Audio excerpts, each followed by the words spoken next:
ban. What's cracking, ladies and gentlemen? 49 coming at you with another community podcast. Once again, following the antics of the boys in Trident Esports as they continue to climb the MMR ladder. It is going to be a random team matchmaking game. As Trident, they do have one of their stand-ins, their 4-position player Gatekeeper. Unfortunately, I believe he's out eating dinner. To replace them with RIP Sharky, who played a fantastic win ranger in their last game.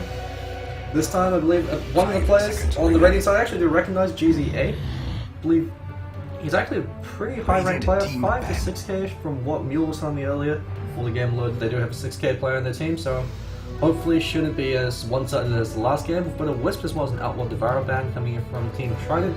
Very unconventional Phase 1 bans. Actually, I believe both these bans are just to free up the pool. These are heroes you usually don't ban. You usually never ban these heroes in the first banning stage. Outlaw Devourer used to be considered first pick, first ban.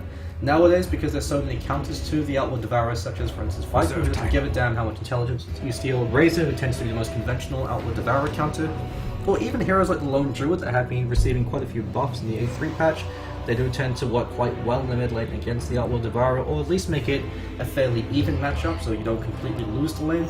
Because of course, Outlaw Devourer's biggest weakness is the fact that he has to completely dominate his lane and then get so far ahead so quickly that he can pretty much anchor the rest of his team. If he isn't, since he's so susceptible to ganks, and since he can't really gank effectively on his own, he's an incredibly greedy mid lane hero. And nowadays you tend to punish mid heroes that aren't able to make good use of the bottle. So you've got the guaranteed rune spawning at both top and bot at the same time every 2 minutes. And so you usually want a tempo reliant mid, or if you do pick a greedy mid, at least one with global potential, like a Zeus or the Cross Exile Invoker. They can still participate in games across the map. Skywrath Mage as well as an Elder Titan ban. Coming in from the Radiant team, Skywrath Mage, still an incredibly powerful hero because of the Agi nerf. So now he has 13 base armor as well as starting with 0 base armor like he used, 13 base Agi and having 0 armor. He actually has 0 armor until level 9. Assuming no stat items, this is quite a significant nerf to Skywrath, and it means that he's incredibly fragile, very easy to kill, and Skywrath's damage potential has been quite heavily nerfed over the last few patches. Concussive Shot does less damage. Mystic Flare now takes 0.4 seconds, so it's the amount of time it takes for you to deal with the same output of damage has gone up by 25%. No longer as effective a support hero as he used to be. That being said, still the most popular support hero in the current metagame just because of the fact that he does so much work on his own. Terrorblade as well as a Vengeful Spirit pick. This is the the Beyond the Summit. I think it was the GTA tournament. This was the winning duo. You've got Terrorblade as well as the Venge, since Venge makes up for Terrorblade's biggest weakness. If Terrorblade gets caught out of position, Venge swaps, Terrorblade can now sunder somebody and then you now start fighting. Terrorblade also does work that synergizes very well with the Vengeance aura from the Venge, helps you push faster, the negative armor from the Howl helps you hit harder. These two heroes are the match made in heaven. Trident and Standards, meanwhile, they're going for the Deucer, so this is one of the hardest carries in the game. Deucer works very well against Terrorblade, since Terrorblade isn't going to be able to tear through Deucer's HP that quickly, even if he does sunder Deucer, so long as Deucer still has a large mana pool to work with. You're not going to be able to instantly burst her down like you can a lot of other carries, and Deucer can eventually just out-carry you. Also has a great way to be able to deal with your illusions, so either the Mystic Snake to prevent you from being able to push down waves, or she could just stand her ground for split shot. Nature's Prophet ban now coming out from Trident. This is a much more conventional Phase 2 ban, although that being said, Nature's, the reason why he's banned in this case is because they already have one split pushing hero, the Terrorblade. You never want to give the enemy team, if you've already given them a Terrorblade, you don't want to also give them another split pushing hero. That's the reason why teams tend to ban out Lycanthrope or the Nature's Prophet when either of them are picked up by the enemy team, because you really can't afford to have two enemy heroes that can constantly provide that macro advantage being nibble away your towers, and if you do lose a fight against them, a single fight you don't have buyback, you can potentially lose the game. Nyx Assassin ban is Nyx is one of the best counters to Zedusa, since in the early stages if Nyx isn't running the core position, you get early points, and you're able to get Vendetta online very quickly. You can solo gank Zedusa or set up ganks to Zedusa, and if the game goes late, even if it's a 5 position Nyx Assassin, the mana burn is quite devastating against Zedusa, since Zedusa, she's one of the few carries that just stacks raw stats. You want to stack as many stats as you can on her, because it increases her overall efficiency across the board in terms of damage and survivability. Zedusa, much like the Viper, she's a carry that doesn't rely on pure damage, it's just being able to not be killed. She's the unmovable object, so that's why Zedusa tends to be a fantastic Divine Rapier carrier. Since she's already unkillable, now you actually have to kill her, otherwise she will be able to 1v5 your entire team. Well, it looks like on the Radiant side, banning out the Night Stalker, one of the most buffed heroes in the E3 patch. The fact that his Darkness will now drop enemy vision to 675, that alone is enough to consider him to be quite a powerful top tier pick, has been experimented upon by teams such as Secret. I believe S4 is the one that plays Night Stalker for them. Night Stalker, also the fact that Darkness no longer freezes time, so it means that in a theoretical stage in the late game, once you pick up level 3 Darkness, it's going to be nighttime. I think it's 81% of the time, assuming you always cast Darkness during the daytime, because it means that during your Darkness time, time's still ticking, so it means that you're more often than not going to be fighting in nighttime, while at the same time depriving them of your vision. Night Stalker, a fantastic tempo-based ganker. You usually want to gank during your second night, since during your first night you want to still be sitting in the mid lane and farming. So you can usually gank, maybe go for a kill attempt in the mid lane, but you're not going to be ganking other lanes unless you get a good rune. During the second night, that's when you really do most of your heavy lifting, because that's when you have your bottle, that's when you have your urn, that's when you've got 4 points in void, and that's when Night Stalker really starts to become a huge threat. Sand King being picked up as the greedy 4, coming in from the Radiant side. The nice thing about this is you've got support that makes good use of the jungle, much like a Crystal Maiden, and has quite a powerful teamfight impact, especially if Sand King's able to find a Blink Dagger early on. The weakness is it means that it's going to be a 2+1 lane, where Sand King's going to be spending most of his time ideally in the jungle, because you want to go for that 10-11 minute Blink Dagger if you're uninterrupted. It means that Venge is going to be forced to pick up all the support items, so Venge is going to start with Courier, Wards, and can't afford to go for Sentry, because otherwise she won't have enough money for regen. So it means that Sand King, because you want Sand King to start with boots first, otherwise he's not going to be able to contribute at all. Otherwise, if Sand King without boots can't really help you gank. Since Venge has limited range, so 500 range from Magic Missile, Sand King at level 1, I think it's 300 range with Bar Strike, maybe 370-ish if you're able to get the max range. So that means you've got very limited initiation capacity, so the only way you can reliably gank with the Sand King in the early stage of the game is with the boots picked up, so that means that you're going to be having an incredibly poor fight position, and if it's try v try, the Sand King, because he's always going to be, he wants to be absent from that lane, it's very easy to shut down the Sand King. Trident, they might actually even look to smoke rotate as 5 the instant the game starts, and as block off all of his camps, prevent Sand King from getting much traction in the jungle, since ideally he just wants to go into the jungle, stack some camps, place some Doom, just sit there slowly farming up his Blink Dagger. If he's not able to do that and if his Blink Dagger is delayed, much like the Centaur Warrior in the off lane, when his Blink Dagger is delayed, it becomes a huge liability to the rest of his team.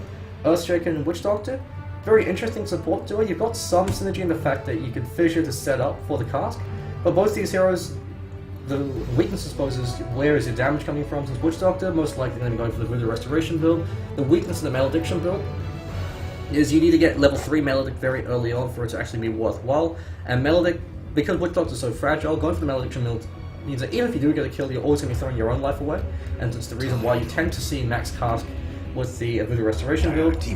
Trident and Stands, because they went for the unconventional Wisp and out with Devour Bands, messing around a bit, they weren't able to ban out the Tide Hunter. He has received quite a big nerf in his overall efficiency, and the fact that Refresher Orb now takes 10 seconds longer for the cooldown, as well as the Ravage damage at higher levels. I think it's a 70 damage decrease, so instead of 450 at level 3 is now 380. Not the end of the world, as Tide, the real reason you pick him is for the teamfight capacity of the Ravage and the fact that he's a very consistent offlane hero. It's incredibly difficult to shut down Tide in the laning stage, since he's got that Kraken Shell and the Anchor Smash. Both the Anchor Smash, of course, has been nerfed in the recent patch, so it now scales instead of being 60% damage reduction at all levels, which is what made Tide Hunter so incredibly overpowered, at least when 8-2 first dropped. Now he's still very powerful, but you have more ways to deal with him. Teams have been experimenting with old school support heroes like the Ancient Apparition as a counter to the Tide. With Kraken Shell and the Anchor Smash, they reduce physical damage, they don't do anything to magic damage that you get from the Chilling Touch.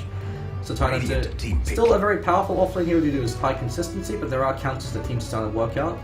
Centaur Warrior the bad coming out from Trident, coming out from the Radiant side, very surprising considering they have this Tide. And Tide v Centaur is a clean sweep for the Tide, just because Centaur is a melee hero, has to always be in range for that Anchor Smash.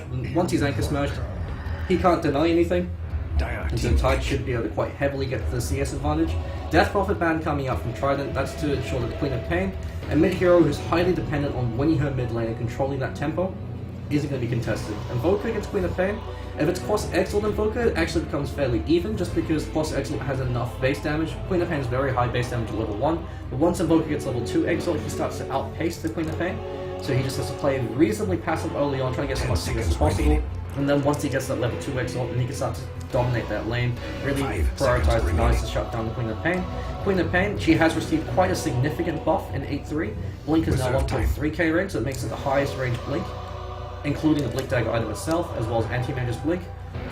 At every stage of the game, the Sonic Wave now does pure damage, so it does less damage in terms of the numbers, but because the pure damage actually does more, because you don't have as much damage being mitigated. Look at the Zeus pickup. Some very interesting lanes coming up from Trident. We could actually be seeing a Queen of Pain in the off lane. Looks like we are. Jellysickle, mid player from Trident, going to be picking up Zeus, and Zeus is a fantastic counter to the Terrorblade.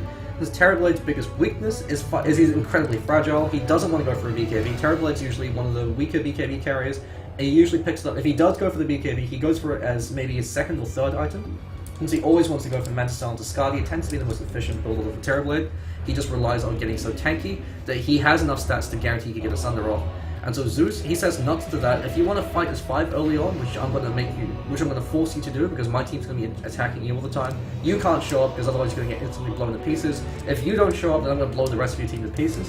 And that means that your team gets so far ahead that even if Terrorblade is actually able to find a huge amount of farm, he's fighting against 3 huge farm core heroes instead of just 1. And so the full protect 1 strategy, the boys on the Radiant side starts to fall apart. It seems the game does go late enough, so Zeus is able to provide a lot of counters to the Queen of Pain.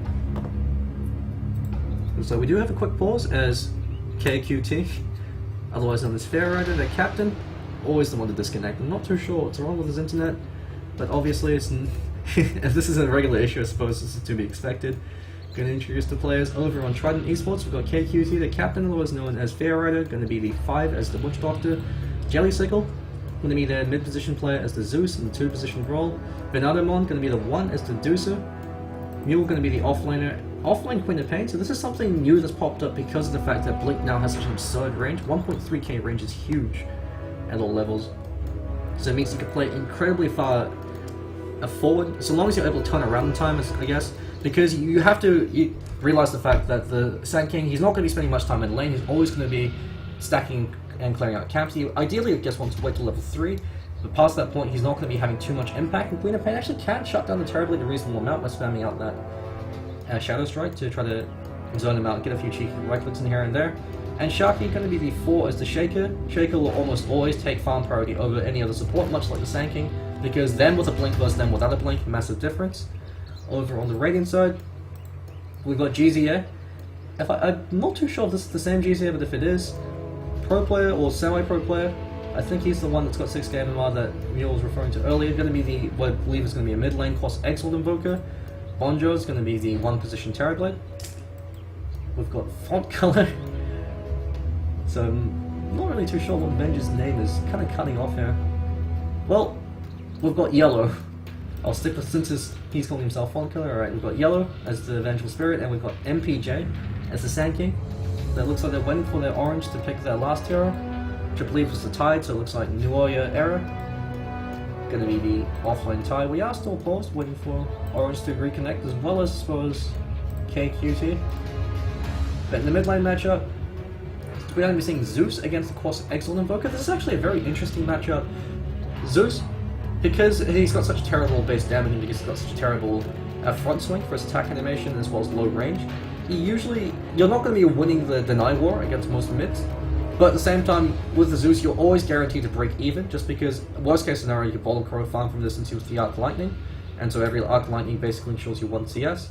If you do decide to play that route, in that case, Zeus you play very passively early on until you pick up level 6, and then you start playing incredibly aggressively because you have that execution combo.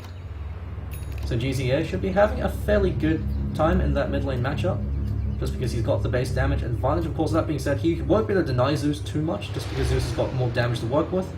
We've got a pause now coming in from MPJ. So starting with Boots first means that the Venge, Yellow is going to be forced to pick up all the support items. No courier, so it looks like Nuoyo Era is going to be the one picking up the courier for his team. Unless if he's going to sell his Clarity, in which case he'll have 1 set of Tangos, as well as the Wards and the Sentries. So this is the weakness, is traditionally they don't start with Sentries because they're forced to buy courier as well. In this case, you're forcing the offlaner to buy courier. Unless Avenge is just going to start with the Tango, that also could be another avenue they could look to go for. A lot of win streaks being shown off here. Jellysickle extending his EP. Said something about if you get to 20 wins, I think you get some sort of a mythical award. Not really too sure if it's true, if it's just hearsay. But at any rate, Jellysickle starting with 2 Clarities. This seems to be the conventional starting build for the Zeus in the mid lane matchup, just because you are going to be rushing bottle ASAP. So starting with 2 Clarities just gives you enough mana for you to spam out the Arc Lightning to ensure that you can get the bottle. Once you get the bottle, you'll be using that to try to exert your pressure, your presence across the map. One of the reasons why heroes like the Queen of Pain have been popping up as a potential offlaner is the new bounty rune, the fact that the level 1 bounty rune is going to be giving you 100 golden experience. That's half level 1. So if Mule's able to get that, it looks like his entire team's rotating to make sure he gets that. So long as he's able to snag an occasional bounty rune, he will be able to find some measure of fun. And the fact that Sonic Wave is now pure damage and will penetrate the magic immunity means he's a fantastic counter to Terror Blade in conjunction with the Zeus. It means that Quap is no longer on a clock, since before you had to constantly apply pressure because you knew that once the carry picked up a BKB, you're going to be losing the vast majority of your damage and they're just going to man-fight you and stand the ground. Now you can afford to play a little bit greedier and put Queen of Pain in other roles that she's not really used to, such as the offlane, but you're not going to be finding as much fun, you're not going to exert as much pressure, because you know that Sonic Wave is always going to be relevant at every stage of the game. Of course, the weakness to the fact that it now does pure damage and does less damage overall is if you go for the Aghanim Scepter route, which is what Queen of Pain players would occasionally do if they wanted to, if they knew that they had to drag the game out, and then wanted to use that spam that Sonic Wave on creep waves, which used to be a viable strategy. Now you don't do as much damage, so I don't think you'll actually do enough damage with the Ags to instantly kill that creep wave. Yeah, you won't. And so, unless you're able to pick up level 16 incredibly early on, but you're not going to have enough damage, that means you're going to be forced to throw a Scream of Pain as well. So it does nerf Queen of Pain's ability to stop split pushes cold, as well as to drag out the game. But overall, can be considered as a very potent buff. You're actually starting with very greedy items. So Null Talisman as well as a set of Tangos, especially in the offlane, you usually want to start with more regen and maybe a few more stats, or even something like a Ring of Protection and go into a Basilius to provide yourself a little bit more survivability. Since unlike the Anti-Mage who could apparently blink backwards, Queen of Pain you have to turn around, so it's one of the ways to tell where Queen of Pain has blinked, so she's forced to turn around, and then when she blinks the actual animation will show you what direction she's going in. Compare that to an Anti-Mage who just spins around and apparently through sheer purity of will, just randomly materializes somewhere else. Makes it much more difficult to track down a fleeing Anti-Mage just blinking into the tree line. Me checking out some effigies while this is happening. I'm looking at cancer figure. So lead the masses, that looks like that's going to be yellow. So not fun color after all. That's good to know, yeah. So apparently we've got 55 people watching this sports game. We'll have to give a shout out to them. I suppose this will be reaching the top page as far as the live tab is concerned, just because you've got 6k MMR players on either team duking it out. Hopefully should be sorting itself out fairly soon. Not really too sure why we're even paused at this point, but at any rate, in the offlane matchup, Trident, of course, the advantage Tide has over the Queen of Pain is the fact that Queen of Pain, if she gets shut down in lane, worst case scenario, she could go into jungle, very slow in the jungle, not really going to be having too great of a time, but she can do that. Tide, he could go stack and clear out Ancients, should be able to find a dramatic amount of farm. This is one of the big strengths of the Tide Hunter, is the fact that no other offlane hero has get out jail free card. If you happen to flat out lose your lane, get completely denied, you can stack and clear Ancients. Centaur, Queen of Pain, a lot of other conventional offlaners, or even the Elder Titan, they don't really have any recovery mechanic. And so it means that it puts a lot more pressure on them to do well at the laning stage, because they don't have that free recovery. We could actually be seeing an Ag tri-lane, with Queen of Pain go into the safe lane. Looks like that's what's going to be the case. Unless a Mule is going to be in the mid lane. But most likely they're going to be sticking to the roles and Jellysickle, the mid player for his team. So we are smoke rotating in force. We could be seeing... Actually no sentries are picked up, just observers. And they're not going to look to block off Sand King's camps. But they are going to at least guarantee the bounty room. The advantage of Clashing Tri once again is the fact that because Sand King is going to be playing 2+1, actually we are going to be seeing a potential Roshan attempt. This is something I wasn't even anticipating. I don't even think they have the potential to go for Roshan. No, they most certainly don't. That's just crazy talk. They're just going for the bait. It's placed a very defensive Observer Ward. They're paying down and Bonjos. 30 seconds. Just barely don't have vision of him, but they're going to ensure that whoever goes to check the bounty room, they should be able to jump him. Maybe, it might actually be Bonjos because he's sitting there on his own. Well, that's happening, Mule. Going to mosey himself over to try to snag that bounty rune. Nuoya Era, placing a very unconventional safety ward. Usually the most conventional safety ward placements tend to be there or there. That's why sentry wards tend to be around this region. You can also go for unconventional safety ward placements there, there and there. Or if you're playing aggressively, you want to put it there because it gives you a vision of when teams are coming in. We are going to be going for a kill attempt of Bonjos, but unfortunately cast, as well as the Fisher block, catching on the wrong side. It does guarantee the bounty run. We've got a cheeky coming out from Bonjos. Messes up Jellysickles creep block though, so it means that GZA or Geza should be having a fairly easy time, not even starting with Tango as the cheek on him. Since I guess Invoker's biggest strength is the fact that you've got the cross regen to sustain you, but a potential 2-man smoke rotation coming to the mid lane. This Jellysicle could be first blood, gotta be very careful. We've got Leave the Mass as well as MPJ, they should be to go for a kill trap on him. Burrow Strike into the Magic Missile, should have enough damage for follow up. Looks like Geza not even bothering to show himself. If he was there to throw in a few right clicks, no, there we go. Looks like Leave the Master still able to do it without him. So GZA, just there to lead some experience. And Jellysicle, rather, not going to be too happy with that. And looks like we are going to be seeing the supports rotating to the top lane. They spot out Mule. So MPJ, he realizes that because he has to, level 3 is the optimal point for when you've got 2 points in Sandstorm, that's when you can really start stacking out camps effectively. You might as well play aggressively until then, since otherwise you're just going to be passively leeching experience. And so starting with Boots first on the Sand King, much like the Ogre Magi, well that's happening, Bonjos could be taking a death. He went for Metamorph at once, been left completely alone. So much like Eternal Envy or Hervorce, just been left to his own devices. And Mule actually went for Shadow Strike at once, so if they do go for a gank attack, doesn't have anything, there we go, now he's got Blink. Gonna be skilling that up very quickly. We've got a potential tree line gank coming in as Leave the Masses. Gonna be jumping in a Mule, he's got Blink available. What does Juke count the Blink? Not gonna get to get it! Gets caught with the Burrow Strike as well as the Magic Missile, gonna be taking a death, never mind! Blink is there! And Mule hugging the tree line saying, don't go this way, don't go this way. Oh god, dear god, that found me, and MPJ stabs him down. Getting a little bit too cheeky there. Had he blinked immediately, would have kept himself alive? As his blink would have come off cooldown when the time they went in the checks, it would have been a blink away. Also could have chosen to actually just completely blink in the wrong direction, so we've got 1.3k range. Instead, try to destroy the Magic Missile, pay for it with life. So Trident Esports this time, got a bit more of an even matchup. 2 points in the arc lining. Not too sure if that's actually a misclick, or I suppose against, of course, Exile Invoker because you've got more base damage to work with. You want that additional point to ensure that you don't get denied. That could be the rationalization, since otherwise you always want to prioritize the Thunderbolt above all else. I suppose the damage increase is high enough that it could be justifiable against, of course, Exile Invoker, because otherwise he's quickly going to outstrip your damage, and he's going to be able to use that to deny you creeps. So that could be Jellysickle's rationalization. Just because he knows that as a mid lane Zeus, you're actually not going to be ganking. And it's very rare for Zeus to gank unless you get like a haste rune to really capitalize with.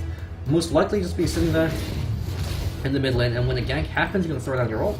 Bonjo's actually completely sacking the safe lane, just going into the jungle. This is the strength of Terrorblade, is he farms very efficiently in the jungle as well as in the lane, so it means he can free up a lane for somebody else. MPJ, going to be stacking up this camp, so QT, KQT, going to be looking to block it. A little bit of support buggery happening just to further shut down your opponents.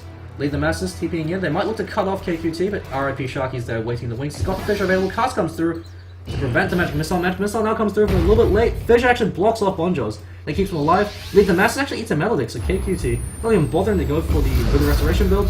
Bananamon throws out that Mystic Snake. Wants to try to push back MPJ, who wanted to go in for them.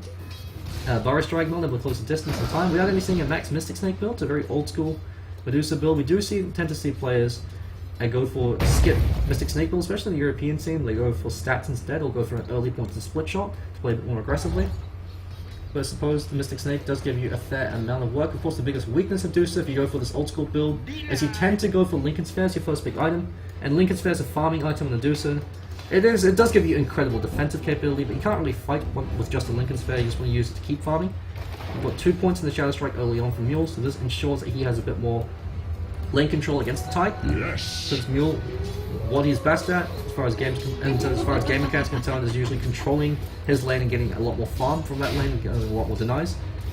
Jellysicle rotating top with the haste rune. Shadow Strike now comes through. We've got the Thunderbolt. There should be a kill going to the hands of Trident Esports. Mule, one more cheeky right click and Jellysicle. Haste rune's probably the only rune you can really gank with as a Zeus, just because you double damage, not going to be hitting them in the first place. Regen rune, I suppose. It's more of a lane sustain rune and the illusion, same thing for that. So haste is the only rune that you can really use to play aggressively, just because all really Zeus really needs is to get enough time to get that second Thunderbolt off. It's usually enough damage to bring them down. Looks like Bananamon finding a quick kill. So going for a very old school Medusa, but actually not even going for points and stats. He used to actually go stats at 1 for Medusa. It's the very old school Dota 1 era build. Nowadays, you do see Mana Shield at 1 just because it has been buffed to be a lot more efficient at all levels. GZA. The mid lane go for the standard cross Exalt build, most likely going to go for Hand of Midas as his first big item. Of course, Exalt Invoker, of course, suffers from the weakness of needing a lot of experience as well as a lot of gold to be really effective. So going for the Hand of Midas not only accelerates your farming rate, which is running yourself that triple experience every time you transmute, also does give you attack speed, which helps you scale into the later stages because you do hit very hard. So having more attack speed is always nice. So you usually see Hand of Midas into the Zoo build where you go for the Necronomicon. Also see some players go for the 4-staff before the Necrobook to give themselves a little bit more gank options because you can 4-staff yourself or turn around and drop the Ice Wall. So that could be something that you could use to try to snap people in place when you go for the gank attempt. Or you could be seeing the Yule Scepter build, which is more the pub style build because it gives you that execution power, lift someone to the air, Sunstrike, Meatball, and then they're just pretty much dead in the water. Bonjour's just completely stacking the lane going to the jungle, freeing up the lane for Lead the Masses for the fun of the farm. So the supports are finding a fair amount of gold on the Radiant side, but of course the weakness of this is Bonjour's. He's actually constantly a risk. It's farming nowhere near the rate that he'd like compared to Venonamon. And Venonamon, the Deucer scale is much better than the Terrible in the late game, just because you can't out-man fight a Deucer while that happens. Looks like Neil rotates in for a gank. It's a little bit of help from Sharky. He's able to find that kill. Venonamon being left alone because he's got that 2 points in the Mana Shield. He knows that if they gank him, he'll be alive long enough for him to be the team to rotate in. Zeus was killed, just about the cheeky kill will leave the masses. So you can't run from heaven and MPJ. Looks like they spotted out him cleaning out that stack. So looks like he was in the enemy jungle. Very close towards that Blink Dagger. If he's uninterrupted for about 3 more minutes, we'll be finding the Blink Dagger at about the 10-minute mark. Does scout out the Dire Courier. Won't be to go for a kill attempt though. And MPJ will be fleeing for his life behind enemy lines. KQT actually opted to go for the Malediction build. It's a very unconventional build coming in from him. You usually see a lot of pro players, especially when they're playing the Witch Doctor, completely forego Maledict. Just because A, you need 3 points before it's any good, and B, you usually lack the burst damage to be worthwhile. So you actually get more sustained damage by going for Voodoo Restoration, just hitting them. Since Witch Doctor is so incredibly fragile.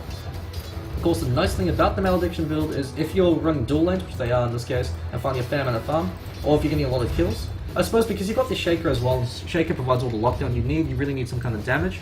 So that could be the rationalization behind going for the point in Malediction instead of going for Voodoo Restoration. There's no point in having 2 defensive supports if you can still look to make plays. Another one, going for the Hand of Midas. Midas usually not a very popular pickup on Deuce just because you want to go for slow building. More Jelly, so if you can gank on Bonjos, you just smack him down. I'm your god too. The jungling Terrorblade now smoke rotating with Leap the Masses. Very interesting plays coming in from the Terrorblade. I suppose you do have ridiculous damage output with that Metamorph, so you might as well make good use of it. But Jellysickle, not going to be too happy with that, but it's not the end of the world for him. He still has reasonably high kill count. Participation, but we do have the immediate group up coming in from the Radiant side. They realize so long as they fight around a Metamorph cooldown, because it's a true ultimate Giza, going to be scouted out by Sharky, locked in place. KQT does have that cast. Maledict's being used, and the Thunder God's Wrath ensures a kill. So Jellysickle. I suppose the Malediction makes sense in the fact that you've got the global damage presence from Zeus. So having the Malediction actually does give you a lot more kill potential, just because you've got the defensive support and the Shaker already there. They haven't found the kill on MPJ though, and that's what's really going to be crippling them since in the next 2 minutes you should be finding his Blink Dagger. With that being said, getting a fair amount of damage from Venonamon. Venonamon very early Hand of Midas. It's an item that I suppose it makes a lot of sense on Deucer, but players tend not to go for it. Just because you usually want to go for an item that boosts her stat pool. You really can't afford to double down on greed on Deucer just because you are really fragile outside of the Mana Shield. And you tend to, especially since you tend to max out that Mystic Snake, he is actually a very easy gank target, so I suppose they're going for greed, but they are justifying the fact that they're playing very cautiously around the Jellysickle, getting a fair amount of damage. See with the Full Spirit Harassment coming in from GZA. GZA actually looks like he's going for Phase Drum on the Invoker. Very interesting build coming in from him. You usually see Midas and Yule Scepter, so the 2 most conventional pickups on the course of Exalt Invoker, as far as the first items are concerned. Nuoya Air actually, just choosing to rush that Blink Dagger, will be coming fairly close to it. Mule, meanwhile, will be interesting to see what item he chooses to go for. Queen of Pain, conventional first item tends to be the Orchid Malevolence, here in that mid lane. In the off lane, I'm not too sure if you still do go for the Orchid, just because you will be finding a lot later on. In terms of overall last hits, he's actually second, so he's done very well for himself. Second Nuoya Era, Ravage being used to ensure a kill attempt on Mule. It looks like the Anchor Smash is going to be enough, so Nuoya Era counting his damage and is able to find it. Good recognition coming from him. Jellysickle, gank attempt, the ganker becomes the gank to GZA. All Jellysickles to do is throw that Thunder God's Wrath and it will be enough, and he does so. Lead the Mass as well, going to get Thunder bolted, unfortunately he doesn't have enough mana. Nanamon just trying to provide vision so I can follow up with that Mystic Snake. Not going to be so. Jellysickle choosing to chase this with that bounty rune. The fact you can now blind fire Thunderbolt gives you a lot bigger range for you to try to pick people off from. Sharky! Fisher just barely whips. So it looks like Vince able to keep himself alive. And now, Bonjos, what's happening? The safe lane continue to apply a little bit of pressure. Not going to be enough though. And this is the weakness of having Terrorblade constantly in the jungle. You're not making full usage of all three lanes. In the competitive scene, when you do have a hero like the Lycanthrope or Terrorblade can jungle very efficiently, you give the lane until they pick up their first big item. So Terrorblade, usually you want to wait until you pick up the Yasha before you start jungling. Because the Yasha is the item that really pushes you over the edge in terms of your farm efficiency. Because that's what gives you...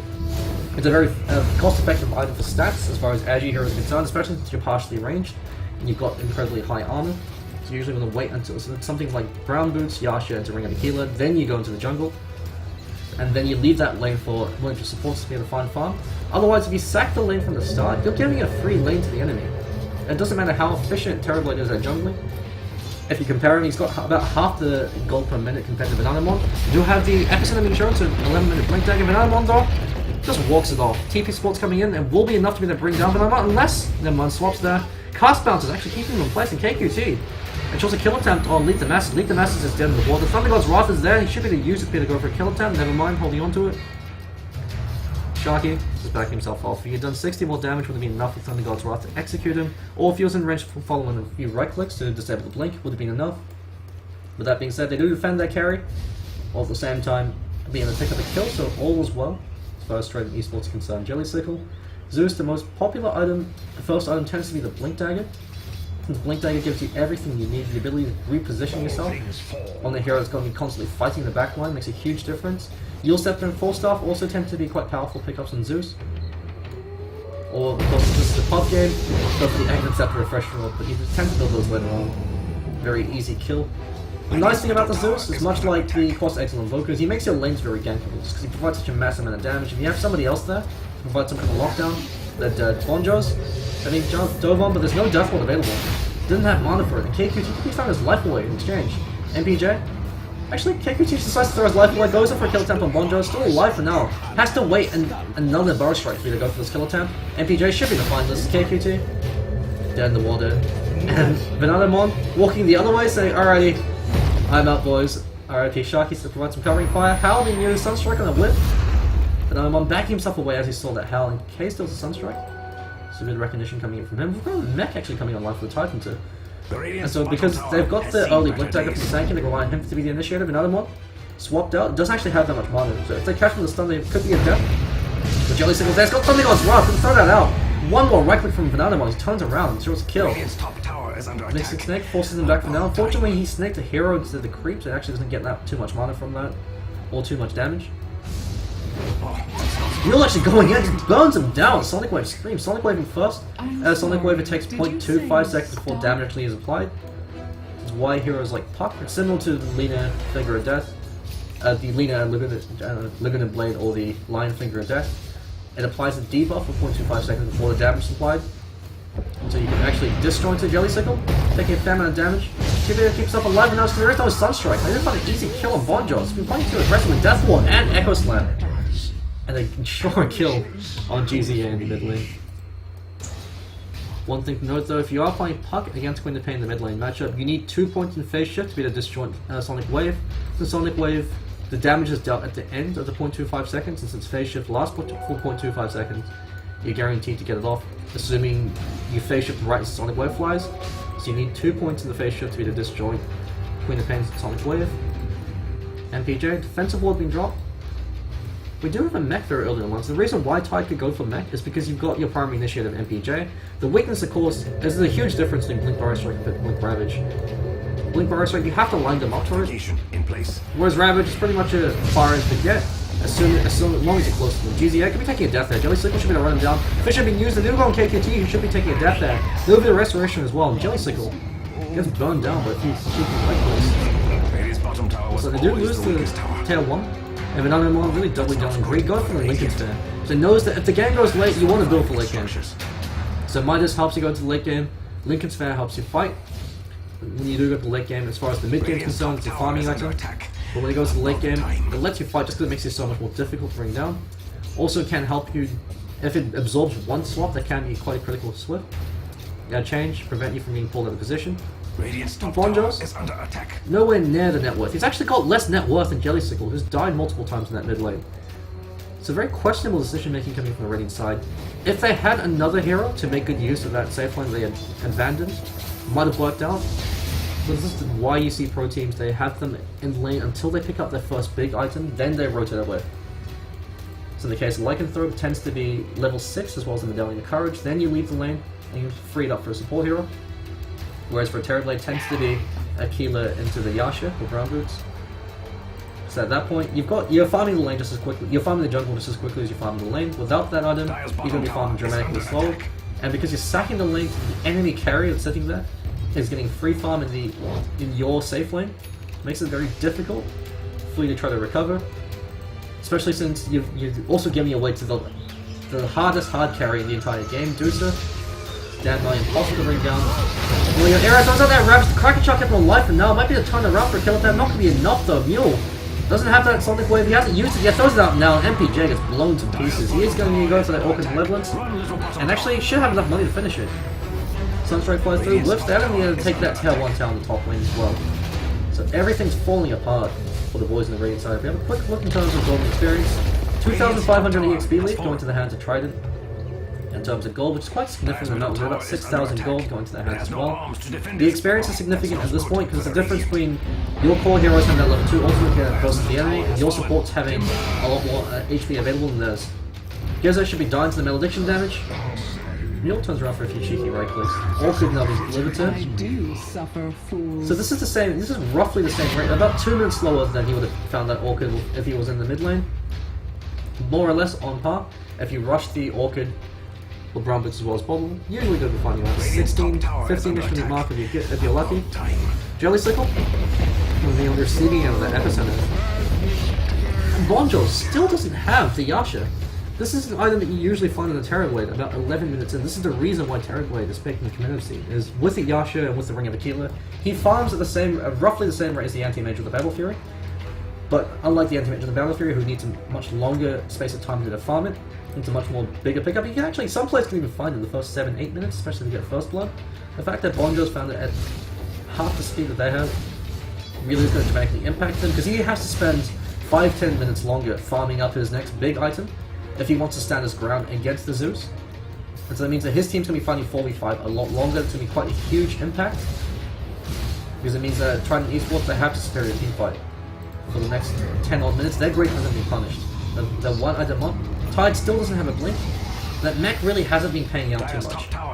If they were grouping up as 5 and fighting as 5, then the mech would make sense because you've already got an initiator of your own. But in this case, because you have to make space for the Terrorblade in your jungle, you really can't afford to go for the mech this early on. Just because the mech assumes you're going to be fighting as 5, otherwise it really doesn't give you as much benefit. Especially when you're the one constantly jumped on, when you need Terrorblade, when you need the Tide constantly initiating for you. Because it means that Tide and the Sand King have to pretty much hold hands. And another death comes to his hands. The mech did nothing. They didn't even actually use the mech. It would have kept himself alive a little bit longer. The Bonjos, looks like he could be going for the S and Y. That tends to be the pub build for Terrorblade. I think it's the 6K MMR player, that was his build on the Terrorblade, S and Y. And then later into the Eye of Skadi to give yourself a fairly good item progression. The competitive build tends to be the match style into the Eye of Skadi, the Kurokai build, which gives yourself a huge amount of aggressive capability of the match style Conjure Image Max as well as the Metamorph. Every time it's off cooldown, you group up and fight. Of course, the weakness of that build is it's a ridiculous amount of gold you have to farm. It's the reason why it's called the Kurokai build, is he's able to find that farm consistently, usually at the 3-minute mark. BZA, be taking death there. Well, it happens, a huge ravage coming from the level of error. Sharky being forced back to Metamorph with that Mystic Snake, as well as that Stone Gate is forcing them back. GCA still staying alive, but now he should pop for the melee. Never mind, the Stone Gate saved him. One more reckless time he needed, not going to be enough, and unfortunately, Venomon, because he turned into stone, rendered that immune to all forms of damage apart from physical damage. And pure damage, I think, from the Mystic Snake. So kept him alive, Venomon now fleeing. So they throw 2 for 1. Off the back of an incredibly impressive performance coming from the Radiant team, they'd be able to hold that. That mech paid off there because they were fighting as 5, because I had everybody there to really be able to capitalize on, because Kizza kept alive. Looks like he's going to go for Yule Scepter, so phase drum into Yules. Very unconventional build on the Invoker. This is something that a Death Prophet would go for. And the reason why you see Death Prophets tend to go phase drum is if you think you need stats because you've been fighting early, you want the early drums to help you fight a lot more effectively. Or if you think that you're behind and you need an intermediary item to provide yourself that you can build fairly cheaply, that can provide you fair no stats, Mule won't have enough damage to be able to kill him with that Sonic Wave. He does have that Dust though, there we go, now he doesn't even need it as it's on cooldown, it's gonna right click him down. Fire Strike from MPJ actually completely whiffed. Radiant's middle tower is under I'm not too sure what the thought process was though. Maybe he thought that Mule would try and back away and would try to catch him as he retreated, but Mule with that haste rune, diving in deep, finds himself a kill. The Ancient Stack being spotted out. If the Trident Esports are able to take this, huge swing into their hands, shuts down Tide's only way to be the farm is Blink Dagger at this point. The Radiant should really do something. Although that being said, he's actually reasonably close. Radiant structures are fortified. And looks like Menandamon going to go for that Matter Style. But we're seeing fairly conventional build of hand. Weather Era doesn't have that Ravage available. Burrow Strike is there as well as the Epicenter. Jelly Cycle once again the receiving end of the Epicenter. She's going to go for the Aghanim's after Rostals, talking about blinking Yules and Force being superior pickups, and he goes for the pop build, Ag into Refresher. The advantage of that, I suppose, is the fact that it does give you dramatic damage, but Aghanim's after this actually doesn't give you that dramatic an increase of damage compared to the Blink Dagger, which keeps you alive long enough to get another Thunderbolt off. So the Aghanim Scepter is only worthwhile if you also plan on going for Refresher, and if you could find it in the next 5 or so minutes for it to be worthwhile. Otherwise, just going straight Ag on a very slow hero that's reliant on positioning. Recipe for disaster. Ancient Sounding Stone, they know this is happening, there's nothing they can do. Is RIP Sharky, Fisher walks him off, and Menandamon farms up his Yasha from that. So he says, thanks for the goal, no error. 23 minute Blink Dagger coming online for him. Unless he takes a death in the next little while. And this is the reason why you tend to go Blink before you go for Mech. Because Mech, it's always going to be relevant. The Blink Dagger is the huge item you need that turns you from okay to amazing. Because not going for a Blink assumes that you're going to be counter-initiating all that the Sand King's going to be able to position themselves to perfectly get, to be able to initiate perfectly on 2-3 heroes so that you can walk up and then Ravage. Not being able to do so means that when you're walking up, especially since Mule has that Orchid, you can turn around and Orchid you. Just like Jelly Cycle in the last game was able to Orchid people as they blinked on top of him. If you're walking towards him, you can run a very easy target. KQT, but he's Sunstrike to the ground. Deafening Blast over his corpse. Just a little bit of assault coming out from GZA. Not too happy with the constant ganks happening on his lane. RIP Sharky able to find his own Blink Dagger. So the 4 positions, Earthshaker has a blink faster than the 3 position Tide in the enemy team, a hero that has inbuilt farming mechanisms that are designed to get a blink as early as possible. Dire Signs for the Radiant team. That being said, the Blink Dagger is going to be the item they need to really be able to decisively take these fights, just because the issue with having Sand King as your only initiator is Trident Esports is not going to group up and give you a 2-3 man Burrow Strike. They're constantly split every time he's blink Epi Burrow, and he's only catching up Jelly Cycle. And Jelly Cycle doing what Zeus does best, once you have some kind of mana sustain, spam Thunderbolt to be able to de-ward everything you see, just because you have that True Sight on demand, very potent ability, to why when you're playing against a Zeus, you usually don't want to go for very obvious ward spots like that. You usually want to go for a much more unconventional spot. I suppose there, on the Radiant side, tends to be a little bit more unconventional. There. I suppose this is a defensive spot that you usually don't see used too often in pub games. Otherwise, if you go for the conventional spots, it's a good chance it's going to get de-warded. Jelly Cycle actually very close was Blink Dagger. So while I have been crapping on this build, in fact, he's able to get it in a reasonable time frame, I guess 24 minutes, 25 minutes. Not the most optimal time, you can get it by the 19 minute mark. But since he's taken so many deaths and hasn't been farming too much, it does make sense. Would have preferred to blink or the Force of Yules, to provide you a lot more overall utility. Error blinks out. So Mule ran misplay coming in from him because he went for the silence to prevent the Ravage. The Dire's top tower is doing its but did best, still follow but the it right is click, Sharky with the fissure. We do have the Yule Scepter now available. Of course, the weakness of this is Yule Scepter is a timing specific item on the Invoker, because it gives you amazing solo gank and solo pickup capacity. In a 5-on-5 engagement, Yule Scepter on Invoker, unlike Yule Scepter on the Death Prophet, actually gives you very little. And so because the game was going so poorly, you actually should have opted to go from the Midas into the Necronomicon. That would have provided you a bit more benefit.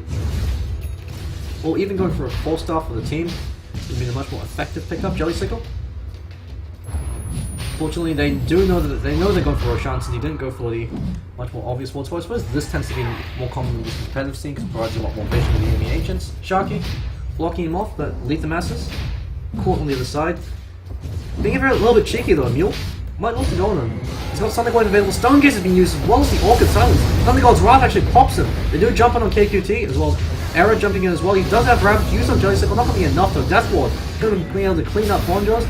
Malediction's there for now. Sonic Wave actually catches up too. Bonjos will be dying from the Malediction. Never mind!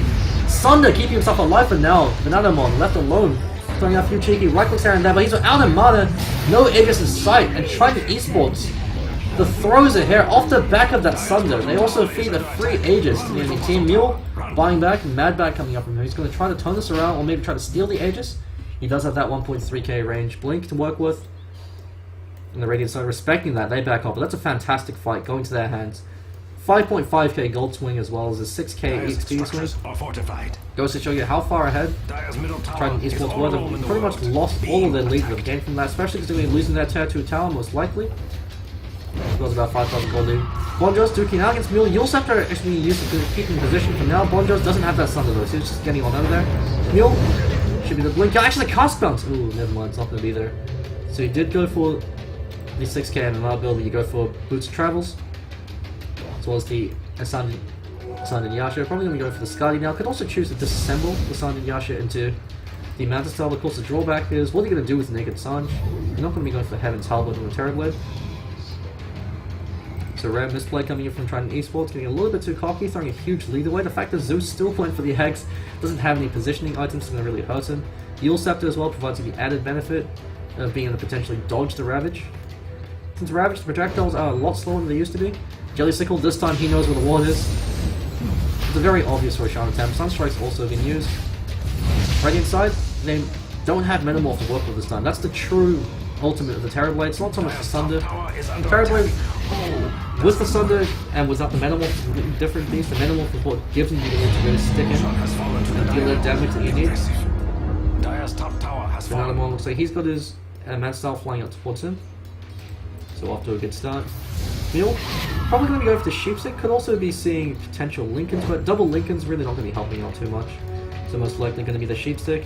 Usually start with the Ultimate Orb because it tends to be the most stat efficient. Or cost efficient. Bonjos, Boots of Travels, Terrorblade, going to be doing his thing. Start taking out those tail ones. Find that split pushing the structures are fortified, just like me. So even though they completely sacked that lane and didn't make any use of it, he's able to make it work. By the gods, the Dire's bottom tower. So good play coming up from him. He's actually at the point where Zeus isn't going to be the buff him down. So Zeus counterpicked the Terrorblade, not really working out just because Zeus went for the Ags instead of going for something like a Blink Force stuff or Yules, which would give him the positioning to keep himself alive in these engagements. Yules also gives you the added benefit of being able to dodge most of the epicenter. So Bonjos, he's very quickly reaching the point of no return. Although that being said, they do have to do so. There's always going to be that outman fight with Terrorblade. Even have arms to defend itself. Because you get Stone Gaze, the Terrorblade can't really get up too close. And if Dusa does get sundered because he's got Mana Shield, not necessarily the end of the world. The fact that 60% of your damage is going to be absorbed into mana does give you a surprisingly high amount of survivability, so it just turns into a normal hero with a ridiculously beefy one. Looks like we're going to be seeing a Veiled Discord coming out from Jelly Sickle, so just going for pure damage on the Zeus. The nice thing about this is if you're the ones initiating, you deal obscene amounts of damage. The drawbacks, if you get initiated upon, you've got nothing to keep yourself alive. And since Zeus is a very slow hero, and very limited mobility, you tend to be the target of priority for their initiator. That's something that SK has been doing to great success. So MPJ, who now has the Jet and True Side, so you can be using that to provide some de-warding action. The nice thing is the Sand King is much like the Witch Doctor. You can consider them, I guess, 3.5 instead of 4 position, because if they get enough farm, they eventually translate to another core. Sand King does this because with the Blink Dagger, he can act as your primary initiator, which is what he's doing in this case, and he can also be the one that can be picking up a lot of the utility items, because he farms very quickly. But the Sandstorm is very difficult to kill a Sand King once he gets that Blink Dagger. Witch Doctor, he's a 3.5 in the sense that once he gets the Aghanim Scepter, he's doing the same amount of damage the carry would be doing in team fight. So it means they have another hero they have to prioritize. Makes it very difficult for the enemy team's decision making, especially if your cores are actually, if you've got a core like a Deucer, it's significantly farmed. If you ever get a Stone Gaze into the Death Ward, that's the dream. Pretty much wipe the entire enemy team off the back of that. RIP Sharky. Going in for a little bit of farm.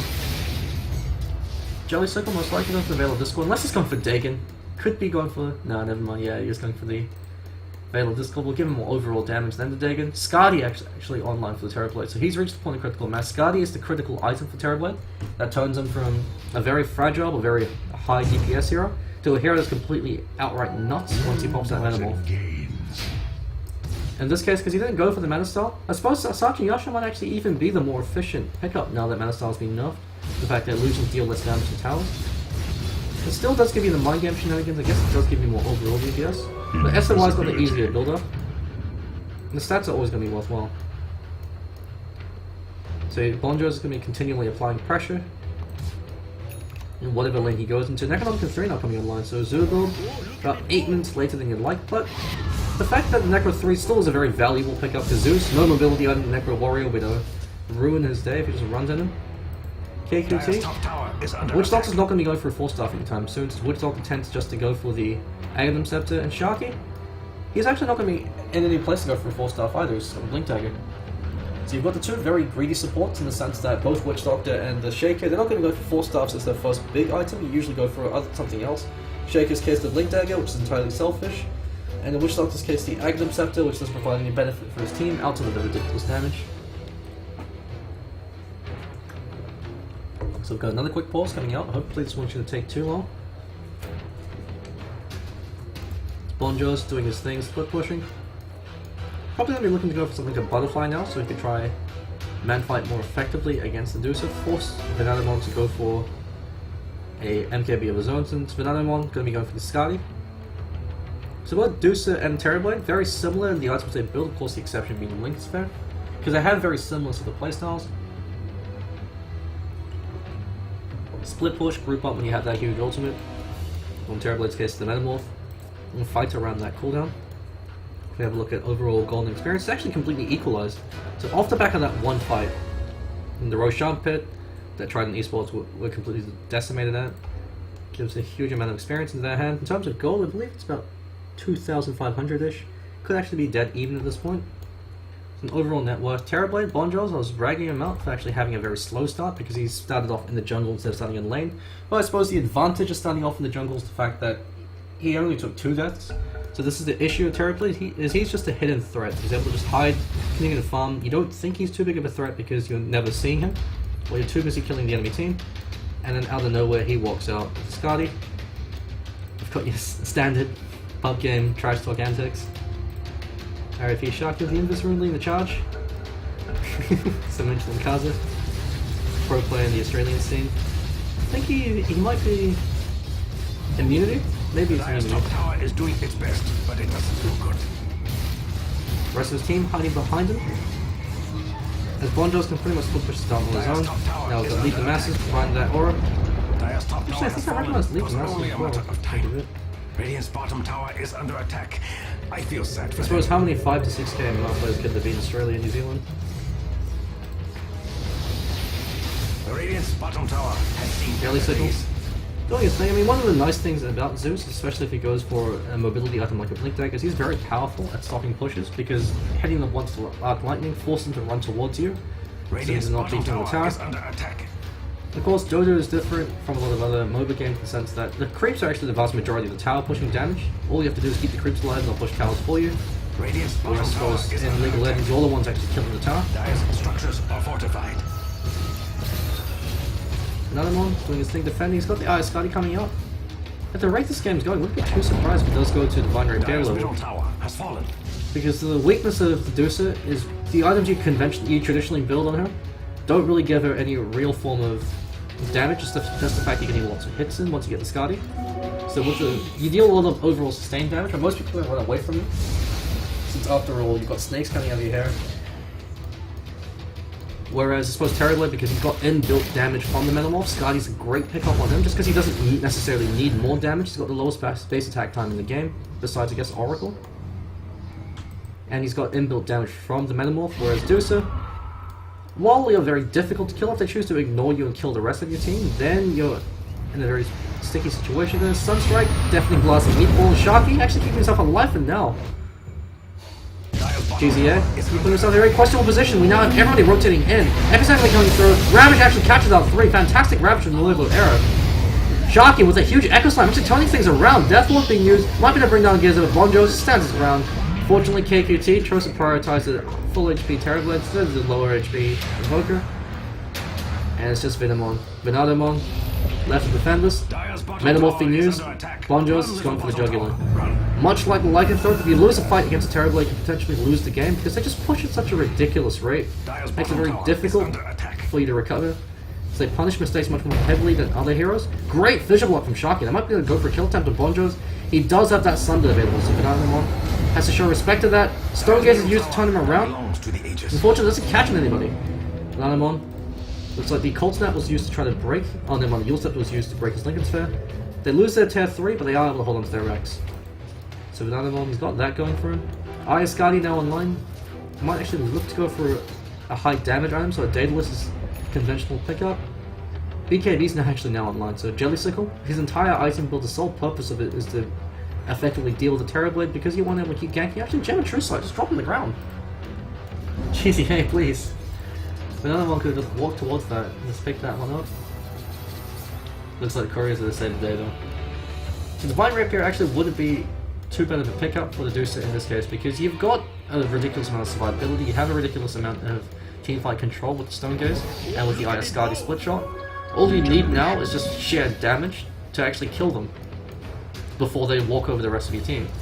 Especially if Nuevo Era is able to get another fantastic Ravage in conjunction with the Epicenter. Jellysicle really kicking himself now for going for this full-on damage build. The drawback, of course, of only building damage in a hero like Zeus, who already has lots of damage to begin with, is it leaves you very vulnerable to the teamfight wombo combo, whereas if he had a Blink or Yule Scepter, if you have a Blink for starters, you just hang at the very edge of a fight, so they're never able to initiate on you to begin with.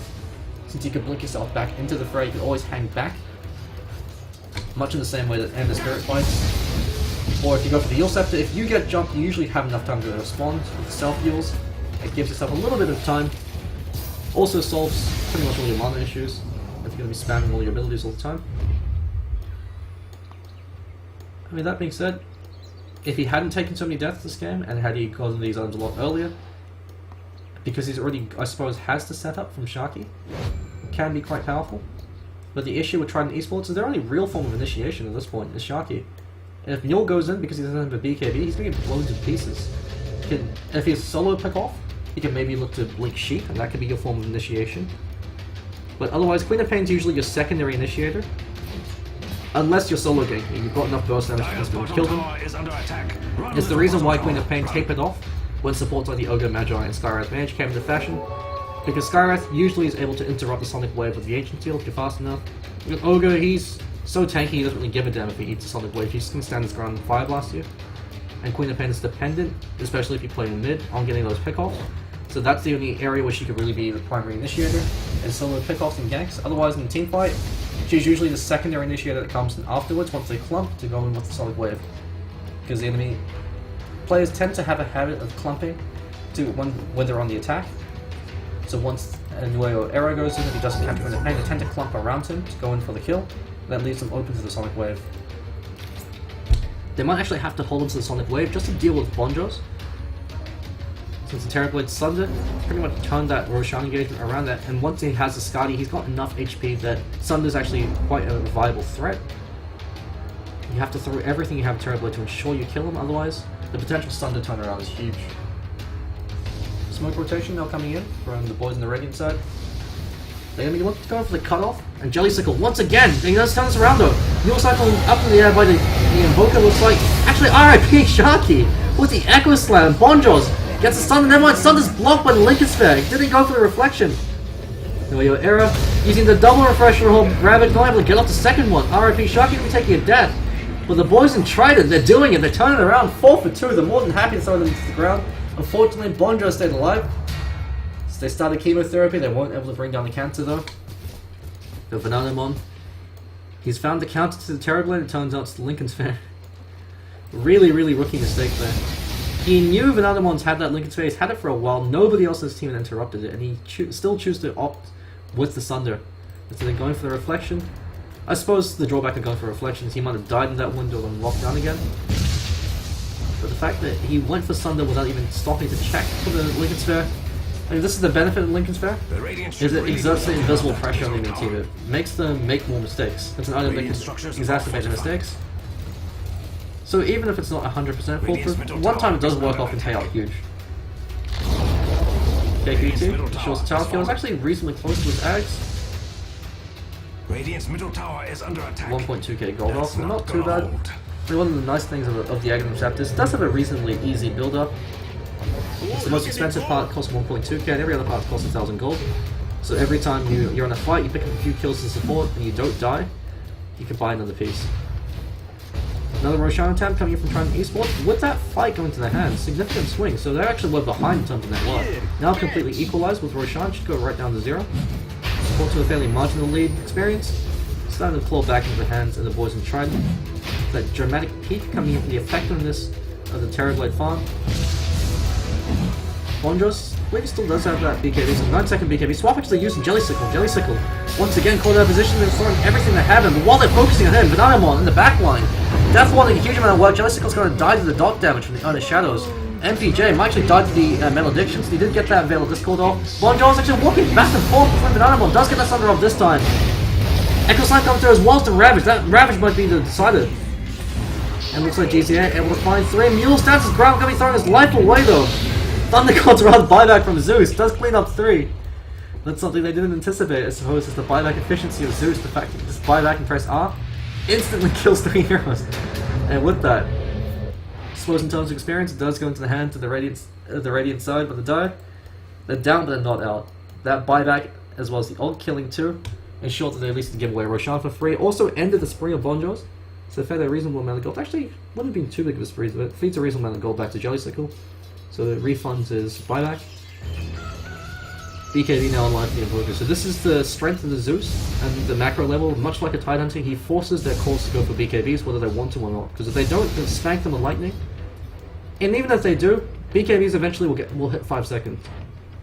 So you could force them to go to throw 4,000 gold away, which they could otherwise be using on a much more effective item, just so that they don't get instantly blown apart in these team fights. And so if you've got a very powerful late game hero, and you've got Zeus in your mid, you've exerted a mass amount of macro advantage, GZA should actually go for the solo Roshan. Unless if Jelly Sickle swaps him out, never mind. Goes uncontested, drops his drums of endurance.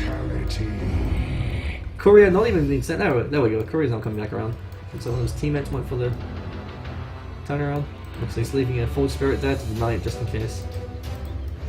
Bananamon needs a form of damage. Now I might actually look to go for a butterfly, just so he can actually man fight against the Terrorblade, but once again you fall into the issue of where is your damage coming from. Butterfly, usually a very powerful DPS item on a lot of heroes.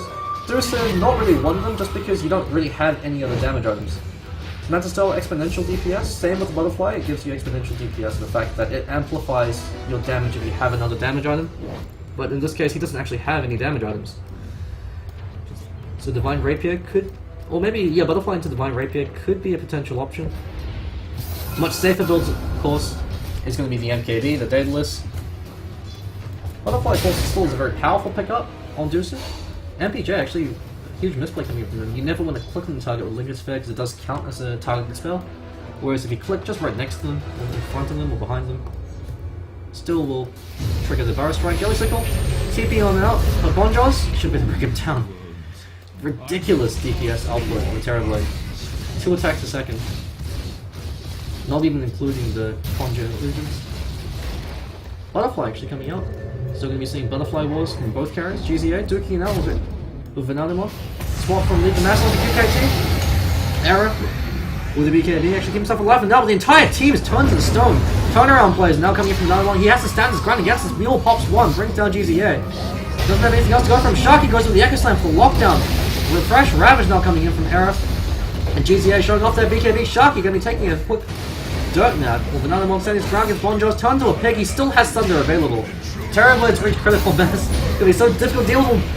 There we go, this time he's learned his mistake. Reflection before he goes in with the Thunder. Vanadimon should be taking a death there. And because he bought out, this actually could be a game. You're going to be losing 2 sets of racks for this. Bonjos can be the Thunder as teammate if need be. Keep himself alive. just like me. No buyback available. Dyer's middle Looks like the barracks boys in are Trident under Esports Oh, should be their first loss of the middle night. barracks. Dyer's middle barracks shall be The sheer cockiness coming up from that. The fact that Zeus now he's going for the refresh roll. Dyer's middle barracks have fallen. Only damage, no utility, so they won't exert enough pressure on Bonjour. And where your error? Recovering very nicely. Dyer's top tower has fallen in battle. With that, 2 sets of Rex down. We've got some bad pauses coming out. What do you expect in the pub game? And where will the fans get Meepo? Apparently one of the players in Trident Esports, 6k MMR Meepo player. The Radiant's bottom tower has seen Something to keep in the mind sky is falling. for later on. It's just Dyer's top barracks. Sheep's actually coming in the way of error, but Tide's probably the worst target you want to sheep, just because he's got Kraken Shot and guarantee of purging off. Damage to him, Thunderbolt though, catching him out. Noyo error could be the sacrificial lamb with a retaliatory kill. With Jelly Sickle, no blink day, you can't chase a Zeus without a blink. Or a force. Shadow Strike used on GZO actually pops a BKB for that. No mercy being shown, 8-second BKB. Used just to ensure he doesn't get snared. Because the potential kill potential. 2 sets of Rex down, Bonjo's doing the terribly does best, now going down another lane. The butterfly pickup, not really doing too much work there. This is the issue with Dusa, because he's got items that give her exponential damage, but no items that actually give her damage. She just doesn't have a way to deal with Terrorblade. Had she gone for the MKV, which probably would be the safer pickup, had she not decided to go for the Divine Rapier. It's why the Go Black build in Dusa will go phase from BKV Mask and Madness into the Divine Rapier. It tends to be very popular. And you have to choose to forego Mystic Snake because it makes you a credible threat at every stage of the game, as opposed to the ultra late game once you've picked up 3 items and then the final damage item. I suppose this is another reason why Midas usually not a priority pickup on the Dusa, and Bonjo is actually outstripping Dusa. So without any farming items, this is the effectiveness of the Terrorblade going for his own MKV. So it looks like lights are slowly dimming. The boys in Trident Esports trying something new, getting a little bit punished for it. Credit must go to Bonjo's. Going to find exceptional amount of fun despite being so heavily shot down. They completely sacked the safe lane and had 240 GPM for the longest time. And as well as having a Sanking, so incredibly greed coming up from both teams when I think of it. So a little bit unfortunate. Bananamon. I suppose one of the things you have to keep in mind when you do go for the Manta style on the Deuces, when you Manta split, it will actually disable Mana Shield. Bananamon actually doesn't even have Mana Shield on. So you gotta be a little bit careful. You always want to have that on, just in case they happen to jump you. Not having it on, cut your survivability. Pretty much 66% of your survivability is going to be that Mana Shield. Just because of how effective it is at boosting your HP. So it pretty much means Deuce has got about, it was 5k EHP, all things considered. Not even including armor, actually including armor about 6k-ish. Makes it very difficult playing her down. Unless you get sundered, of course. Jelly Sickle, Ravage gonna come through, catches out 2. Actually, you blinks into it, they instantly kill him. Where is your Axe Refresher now? And he's able to find 2.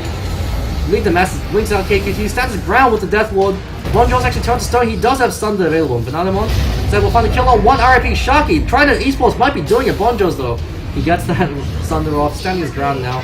Just be the right click down KQT. Sunder's being used on him. Buyback now coming through. They have to do everything they can to try to hold this. It's the end of the line for Trident Esports. Bananamon, he's alive, but he's not doing enough damage. So he's eventually going to be taking a death. And Bonjo's gets himself a rampage. And with that, looks like GG for the boys in Trident Esports. GZA. I suppose it wouldn't be a pub game, especially in the higher tier bracket, but that'll look at the smack talk. Looks like gaming for the boys in Trident Esports. A little bit unfortunately, they won't be able to capitalize. Reed coming out on the Radiant team. The teamfight at Roshan really was the critical moment. If we have a look at the Golden Network graph, this Roshan engagement really cost them the game. From that point onwards, everything was sort of just going downhill. They were able to stabilize, but just because they're giving Terrorblade so much that free Aegis really did cost them a good chunk of the game, so it looks like that will be it. Just going to quickly double check this time if this is going to be the last game. Actually, it should be it for now. So this time, we'll actually be signing out for real. Thank you for watching. Of course, if you have enjoyed this channel, do subscribe. We'll be streaming pretty much every day or every other day. Keep tracking the boys in Trident Esports. Thanks for watching, ladies and gentlemen. Have a good one.